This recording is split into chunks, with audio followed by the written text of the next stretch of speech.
Hello. How many of you remember being 15 years old? And what you were thinking about when you were 15 years old? I can. That's me. I'm 15 years old, and it's almost 50 years ago. I was photographed in the 10th grade in the yard at the High School of Art and Design in Manhattan. I was so fortunate to be accepted at one of these specialized schools in New York, and I knew, and you could see it on my face, I knew that I was really starting to move toward where I thought I wanted to go. At that time I was studying, I was in 10th grade, and I was studying fashion illustration and graphic design. Like many young girls interested in fashion, I had a brief flirtation with modeling. I'm 16 years old in these pictures. But very fortunately, I love drawing more. Much of the work I did at the High School of Art and Design and as a teenager was lost as my parents moved quite frequently, and unfortunately they weren't pack rats. But what did survive on the left were some ink sketches that I made for the French-American Student. It was a newspaper, and it survived in my scrapbook. And then on the right, that's actually an illustration I made from a photograph about that time, so it shows you the kind of skill set that I did acquire at the High School of Art and Design.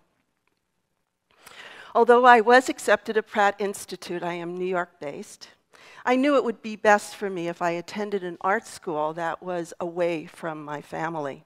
These two photographs are very interesting for me. I'm really glad that they survive. The one on the left shows me maybe in October of 1966. And I'm just entering Rhode Island School of Design. And you can see I'm still that young fashionista. But by the end of my freshman year, and that other picture was taken in May 1967, I had absolutely transformed into a 60s art school student who shopped mainly at the local Army-Navy store. What should have been an idyllic time, an idyllic college experience, really turned into a very tense and uncertain time because it was the time of the Vietnam War and it was escalating. Our classmates, our boyfriends, our brothers, they were all being drafted against their will, turning the boomer generation into activists, protesting an unjust war. Much of the graphic design work I admired from this time were anti-war posters and civil rights activist posters. And who could ignore the power of this poster and what it represented to the youth of our country? This poster was published in 1970, but it shows the 1968 photograph of the My Lai massacre. My generation was getting angrier as it seemed that there was no resolve in this conflict. And then, on May 4th, 1970, Ohio National Guardsmen marched onto the campus of Kent State and walked right into a student-led protest and opened fire, killing 4 students and wounding 9. This senseless act led to a student strike that forced hundreds of colleges around the country to close. Rhode Island School of Design was one of these colleges. RISD students flocked into the printmaking studios and the letterpress labs, there was no computers in those days, to make posters and bumper stickers that were used for the May 9th March on Washington. Here you can see one of my classmates, Will Tenney. He is participating in a protest march in Providence, carrying posters that we made at that time. After 2 weeks, the strike was over, and my classmates and I prepared to graduate right into a recession. Thanks to a recruiting session that I attended in the spring of 1970, I was offered a job at Hallmark Cards in Kansas City, Missouri. And I went down to work in their creative lettering department. And this is the kind of work that I made. Although I only lasted 7 months in that very strict corporate environment, it was not a good suit for me. I made very good future use of the skill set I did acquire at Hallmark. And so I was in great demand when I landed up in Boston, making logos and letterheads, and also doing lots and lots of greeting cards, including one in New Hampshire, Creative Cards. After my 7 months in Kansas City, I returned to New York City and I took a job at Adelson and Eichinger. They were a two-person design studio, primarily serving the publishing industry. They were located only a few blocks away from the United Nations. I made many, many book covers at this time, and I used my illustrative lettering skills, as you could see, to great advantage. I don't know if you can notice this, but there is a picture of a very liberated, angry woman in the picture of the banjo. Guess who that is? So I also collected a model's fee as well. In the summer of 1972, I took a job as a crafts counselor at the Shaker Village Work Group, a teenage work program that occupied historic Shaker land and buildings in New Lebanon, New York. I met my future husband there. Victor was hired to teach the teens Shaker folk songs.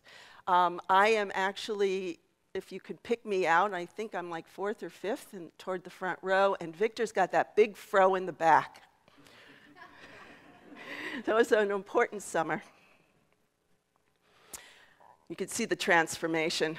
After the summer, I followed Victor back to Cambridge, Massachusetts, where he lived commune-style with other like-minded musicians. I joined the group as their designated graphic designer. During that time, I built up my freelance business, working for the Animal Rescue League of Boston. The illustrations here were done by a student later on, one of my students, Richard Sullivan. And then Store 24, which I don't know exists anymore, but Store 24 built up a huge business in Boston in the 70s. It was a 24-hour convenience store that often catered to the counterculture. And as you can see in some of these ads, it was directed for your munchies at 3 a.m. It was great fun. These illustrations were done by my classmates, Andrew and Marcia Perlmutter. In 1977, two great life events happened for me. I was hired by Seba Corning Diagnostics Corporation as a consultant designer working directly with Robert Potts, who at that time was the head of design worldwide. I did many packaging and corporate communications, and also this relationship lasted over 20 years. So it was really an important relationship for me. But most important, I was hired as a permanent half-time faculty member at Massachusetts College of Art at that time. It's now Massachusetts College of Art and Design. The name changed about 10 years ago. At MassArt, I found both a home and a career direction. MassArt is very important. It is the only public college, or actually it's a university, it is the only public university of art and design in our country. What does that mean? That means that the students of Massachusetts pay in-state rates. It's a very affordable art and design college. And those students who come from upper New England pay a lesser rate. So it's a very affordable college for people who want to study art and design. When I trained in graphic design at RISD in the 1960s, designers were essentially servants of business. Designers were given assignments where the content and the context was fixed, the copy was written, and the designer was challenged to actually give it the form. And this is an important statement for me because it really guides me to what I went on to do later. Designers have both the opportunity and the responsibility to model and promote behavior that we want to see in the world. In the late 1970s, I began to write design curriculum that mirrored my interest in advocacy and in design authorship. I was given the opportunity to publish my book, Introduction to Graphic Design. It was a curriculum. It was a 10-step curriculum that they turned into a 10-chapter book. Each chapter was an assignment. And the one that I'm showing you right at the moment, that's the vegetable poster. So in assignment 9, the vegetable poster, the goal of the assignment was to introduce children and encourage children, primarily ages 6 to 9, to eat more vegetables. I have raised 2 children. I know how difficult it is to get children to eat their vegetables. All of the examples, by the way, that you will see in these early posters are made with cut paper and hand lettering. There was no Photoshop, there was no computers at this time. All of the posters that I'm going to show you in this first set also are done by sophomore level graphic design students, to just give you an idea of the talent that is at the college. In her poster, Nancy Pettibone suggests the versatility of preparing zucchini.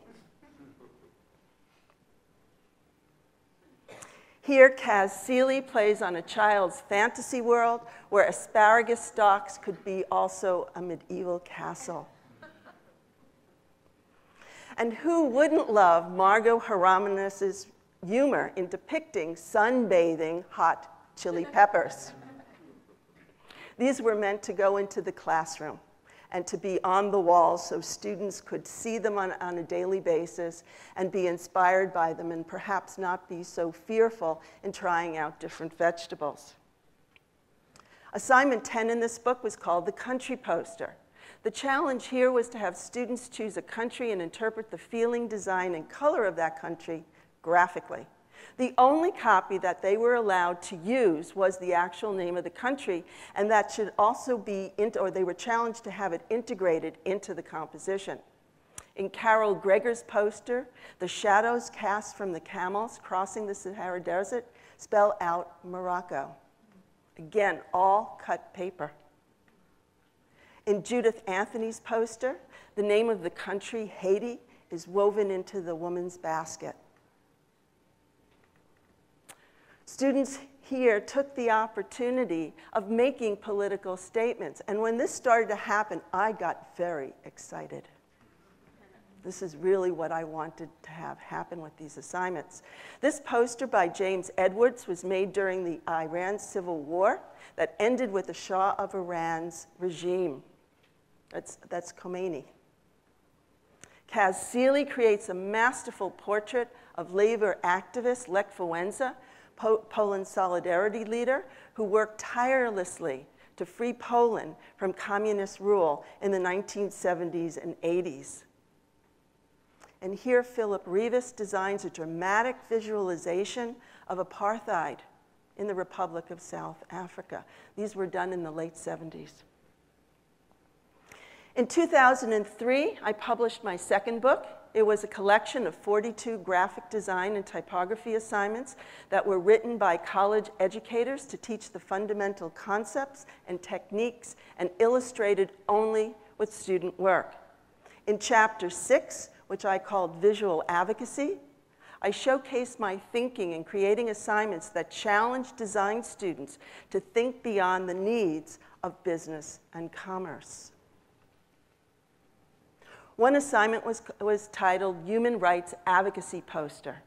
Students were given a copy of the United Nations 1948 Universal Declaration of Human Rights and asked to choose one of the rights to visualize in a poster, and also asked to choose a right that they felt particularly connected to. Rita Ferrara, who you see, I have a picture of her during her critique, she chooses right 16. To comment on illegal immigration. All people deserve the right to peacefully obtain basic human necessities in times of dire need, including food, water, and basic shelter, even if it violates the law. Another interpretation for Right 16, done by Stacy Thompson, advocates for the homeless. Kelsey Bouchard chose Right 21. All people deserve the right to express themselves freely as long as that expression does not physically hurt others. Nicole Jackson chooses Right 3. All people deserve the right to be free from persecution or discrimination based on any physical feature or quality, including race, gender, disability, age, sexual orientation, or any other physical feature or aspect. Here the student advocates for gender preference. As you can see, there are two women. And another assignment brief that I set each fall to my junior graphic design students is titled The Visual Advocacy Poster Series. In this assignment, students are challenged to pick up a subject that they are most passionate about. Once they've identified the subject, they do the research, they determine the appropriate conceptual direction, and they produce not one poster, not one brilliant poster, but they have to produce 3 equally brilliant posters as part of a series to inform, empower, and educate their target constituency that would most be beneficial to the message. Joe Krikova targets teenagers and advocates that they should protect themselves against AIDS as they would normally protect themselves for other activities. Seiko Hinomoto advocates to her peers that every small action can be meaningful towards saving our resources. Unfortunately, young people, as many of us know, many parents know, do not become fully aware of having to save resources until they have to pay their own utility bills. And then they learn. Stacey Thompson tackles domestic violence with this poster series targeted to families of those affected by the violence. I want to read the captions because I don't know whether you can see them on screen. On the left, the poster reads, "Commitment, for better or for worse. Notice where the bruise is. It's on her ring finger." The middle poster, "Strength. I got myself into this." Domestic violence victims truly believe that they are deserving of this maltreatment. And the one on the right, "Comfort. He said he was sorry." Again, domestic violence victims truly believe that they are the ones at fault, and we need to change that perception. Check them, handle them, and squeeze them. Colleen Venerable uses humor to encourage women to check their breasts for lumps. This poster series was designed to be placed in the Boston area subway cars. Erica Sullivan speaks directly to parents to remind them that they play a significant role in their child's journey through reading. Look at these posters. The parent is in the background. It's directed to parents so that they know that it's not the teachers that they have to rely on, that they too have to play a part in encouraging their child's imagination. And Jessie Toubereau targets young teenagers using comic book heroes that advocate the use of condoms in saving lives. I am way over time. So in the fall of 2008, my class worked with Robert Brown at Kirkwood Printing Company in Willington, Massachusetts. And at that time, Kirkwood Printing ran a promotion, a calendar promotion, and I had proposed a calendar on sustainability, and so I will go through this really quickly. It was based on 12 terms of sustainability, and therefore each page was a term, or each month was a term. Here he presents to my class, and also brainstorming sessions is what we need to do to begin the work, as well as having weekly critiques. So here, Tegan Doucette uses this assignment to encourage us to restore by composting, reuse by cutting down our use of plastic bags, revise our thinking about our use of water bottles. And Reed Hannon also works with the same terms, but he wants to restore our planet's health, reuse objects to keep them out of landfills, and revise our thinking about creating alternative energy sources. And Rita Ferrara illustrates her concepts with simple hand gestures to reduce your negative impact on the environment, respect your impact on the environment, and rethink your impact on the environment. Design is a very powerful tool for shaping the world and for how we live in it. Thank you.